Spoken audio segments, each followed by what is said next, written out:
Subscribe to our channel and press the bell icon. السلام علیکم عزیز طلباء و طالبات، سر عبدالستار خان اس یوٹیوب چینل میں آپ تمام کا استقبال ہے۔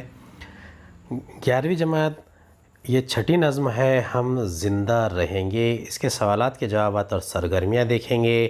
چلیے شروعات کرتے ہیں۔ ذیل کی سرگرمیاں ہدایات کے مطابق مکمل کیجئے۔ پہلا سوال ہے، شاعر نظم کے پہلے بند میں جو بات کہنا چاہتا ہے اسے اپنے لفظوں میں لکھیے۔ دوسرا، اس نظم کی حیت کی وضاحت کیجئے۔ تیسرا، نظم سے وہ مصرعے چن کر لکھیے جن میں صنعت تشبیہ کا استعمال کیا گیا ہے۔ چوتھا، بولتے سناٹے اور زندان شب تار، ان ترکیبوں کی وضاحت کیجئے۔ پہلے کا جواب ہے، انسان کو اچھے برے حالات کا سامنا کرنا پڑتا ہے۔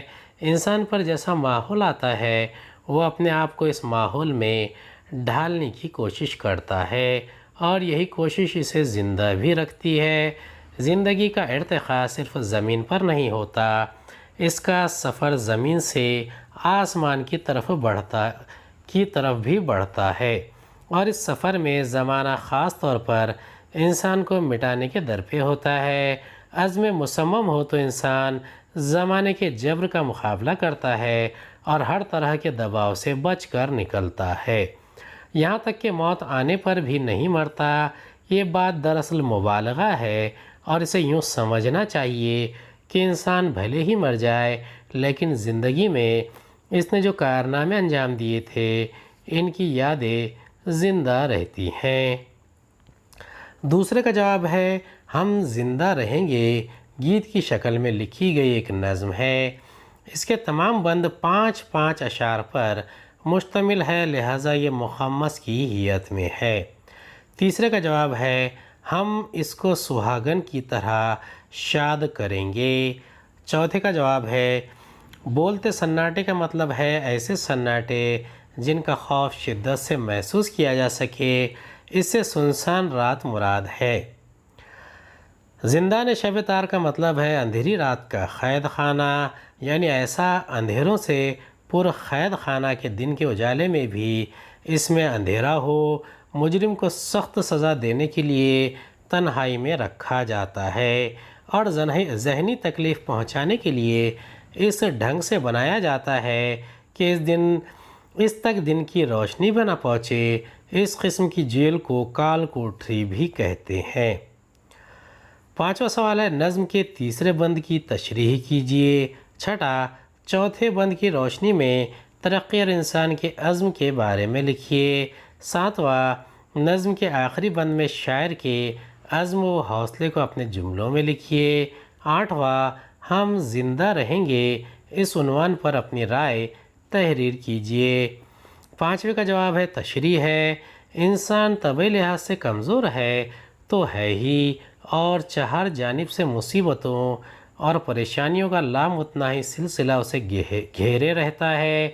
کانٹوں بھری راہ پرہول مناظر پر مبنی، آگ برسانے والا ماحول، خوفناک سناٹے، 13 تار راتوں کے قید خانے و کال کوٹری، اتنی ساری مصیبتیں اور انسان، ایک چھوٹی سی جان، پھر بھی یہ کمزور سا انسان فطرت کے ہر جبر کو چیلنج سمجھ کر اس کا سامنا کرنے کا مظاہرہ کرتا ہے اور کامیاب ہوتا ہے، تبھی تو وہ اب بھی زندہ ہے اور وہ انہی صلاحیتوں و قوتوں کو بروئے کار لاتا رہے گا تو آئندہ بھی زندہ رہے گا۔ چھٹے کا جواب ہے، اس مشکل، دشوار اور کٹھن سفر میں ہم انسان نے تاریخ، تہذیب، علم و فن سب میں بڑے بڑے کارنامے انجام دیے ہیں، یہاں تک کہ خلاؤں کا بھی رخ کیا اور سیاروں پر اپنے جھنڈے گاڑے اور اپنے زندہ و جاوید ہونے کا ثبوت پیش کیا، اور یہ سلسلہ آئندہ بھی جاری رہے گا۔ ساتویں کا جواب ہے، آخری بند میں شاعر نے تمام انسانوں کی ترجمانی کرتے ہوئے کہا ہے کہ آسمانی و سلطانی آفات میں الجھے رہنے اور ان پر قابو پانے کی کاوشوں میں مصروف رہتے ہوئے بھی ہم دنیا کو بہترین صورتوں میں آباد رکھنے کے لیے نئی ایجادات کریں گے، زمین کا حسن برباد نہیں ہونے دیں گے اور اسے ہی طرح طرح سے سجائیں گے۔ ماضی میں ہماری زندگی کا مقصد ہی رہا ہے، اب بھی ہم انہی عزائم و حوصلوں کے ساتھ جی رہے ہیں اور آئندہ بھی انہی کے ساتھ جئیں گے۔ 8ویں کا جواب ہے انسانی زندگی ہمیشہ سے نشیب و فراز اور الجھن و کشمکش سے دوچار رہی ہے۔ موسموں کے شدید و خلاف معمول تغیرات، خلاف توقع و معمول باش، سیلاب، آندھی، طوفان اور زلزلے وغیرہ سے انسان کا آئے دن سامنا ہوتے رہتا ہے۔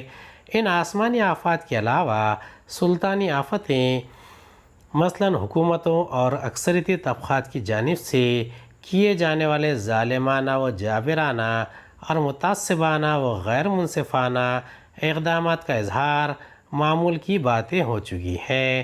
اس صورتحال سے نبر آزما انسان باطل کی لاکھ کوششوں کے باوجود زندہ اور باقی ہے۔ بقول اقبال، باطل سے دبنے والے اے آسمان نہیں ہم، 100 بار کر چکا تو امتحان ہمارا۔ 9واں سوال ہے ہم زندہ رہیں گے، اس گیت کا خلاصہ لکھیے۔ 10واں، گو بحر و بر و چرخ مٹانے پہ تلے ہیں، ابھرے ہوئے کوہسار کے تیور بھی کڑے ہیں۔ الف، اس شعر میں آئی ہوئی صنعتوں کے نام لکھیے۔ ب، ہر 2 صنعت کی تعریف لکھیے۔ بار، لاحقے کی مدد سے 4 نئے الفاظ کا شب کی خاکہ بنائیے۔ 9ویں کا جواب ہے خلاصہ ہے ہم زندہ رہیں گے۔ انسان کو اچھے برے حالات کا سامنا کرنا پڑتا ہے۔ انسان پر جیسا ماحول آتا ہے وہ اپنے آپ کو اس ماحول میں ڈھالنے کی کوشش کرتا ہے اور یہی کوشش اسے زندہ بھی رکھتی ہے۔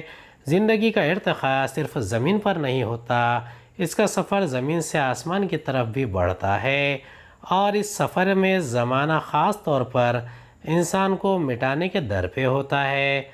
عزم مصمم ہو تو انسان زمانے کے جبر کا مقابلہ کرتا ہے اور ہر طرح کے دباؤ سے بچ کر نکلتا ہے، یہاں تک کہ موت آنے پر بھی نہیں مرتا۔ یہ بات دراصل مبالغہ ہے اور اسے یوں سمجھنا چاہیے کہ انسان بھلے ہی مر جائے لیکن زندگی میں اس نے جو کارنامے انجام دیے تھے ان کی یادیں زندہ رہتی ہے۔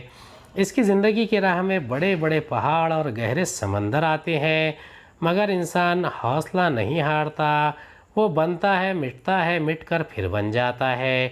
دریا اور پہاڑ کی طرح فطرت کے موسم، رات، دن اور شور و خاموشی تک اس کے دشمن بن جاتے ہیں مگر انسان فطرت کے جبر کے آگے ڈٹا رہتا ہے اور زندگی کو آگے بڑھاتا رہتا ہے۔